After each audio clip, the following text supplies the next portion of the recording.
Kapitayane Sang Punggawa Kraton.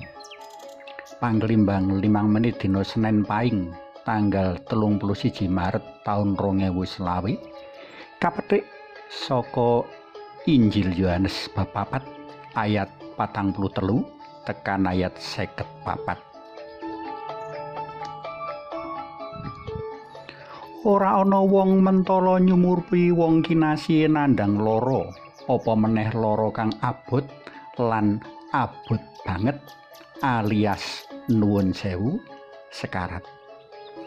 Maneka warna cara sarta sarana katindakake kakupiyakake kanggo golek pangenteng-entenging panandhang.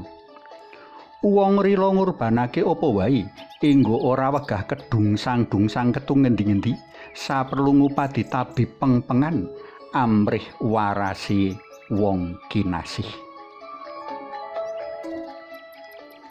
Prakara cecala kang uga katindakake dening sawijining punggawa kraton kang maraksuhan ing ngarsa dalem Gusti ing waosan dina iki. Patut katandhesake ing kene menawa punggawa kraton iki sawijining wong kafir. Nanging saka wong kafir iki para pendherek dalam Gusti bisa sinau maneka warna prakara, mligine sinau tresnani wong tinresnani lan asrah pangandel marang Gusti Yesus. Aku ngajokake 3 perkara kanggo padha kita lelimbang. Sepisan kasunyatan menawa tresna mono maujud ana kurban. Katitik saka kalunggane punggawa kraton iki mujudake sawijining wong kang kinurmat. Lumrahe wong kinurmat mono sutik srawung apa meneh njaluk tulung marang wong sudra. Gengsi ngono jarene.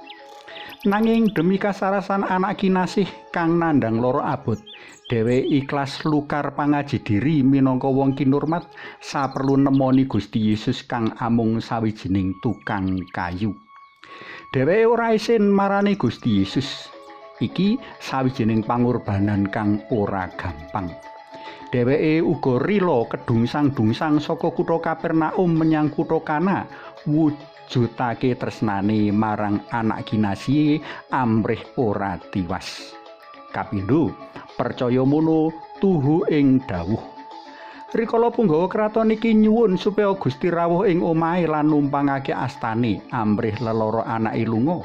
Gusti malah dawuh, "Mundura, anakmu urip."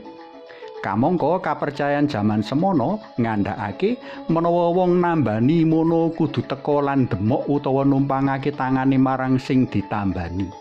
Demok utawa numpangake tangan minangka pratandha dumadine penyaluran energi sitabib menyang sing lara. Iki jebul ora. Dadi ora ana jaminan menawa anake bakal urip. Ananging pangandele marang Gusti Yesus dadi jaminan bab kinabule pangarep-arep mau. Dheweke percaya mula ya sendika ing dawuh.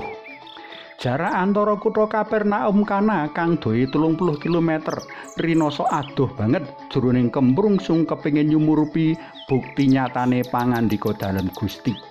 Pranyata ing satengahing dalan si punggawa kraton ketemu pegawine kang ngabarake menawa anake kang lara wis waras. Gusti Yesus pancen sekti ngatasi para tabib. Katelu, asrah percaya sak kulawargane. Punggawa kraton iki ngerti carane atur panuwun mringsih kabecikan dalam Gusti. Dheweke ora nglalakake Gusti Yesus ananging ngajak brayati asrah percaya marang Gusti Yesus.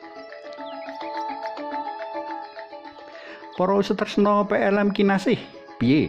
Siap nulodo kapitayane wong kafir? Wong Katolik mono bisa sinau marang apa wae lan marang sapa wae kanggo ngandel jerokake iman kapitayane kalebu marang wong kang asring kabiji kafir. Suwawi sami munjuk kunjung asma dalam Yang Rama Sang Putra tuwin Yang Roh Suci. Amin. Gusti Yesus kawula munjuk sembanuwun awit tulodo punggawa kraton ingkang sanget pitaya mring paduka. Mugi linurna Yang Rama Yang Putra tuwin Yang Roh Suci kados mlebuka sakmenika sarta sak lami-laminipun. Amin. Kunjung asma dalam Yang Rama Sang Putra pituwin Jang Roh siji. Amin.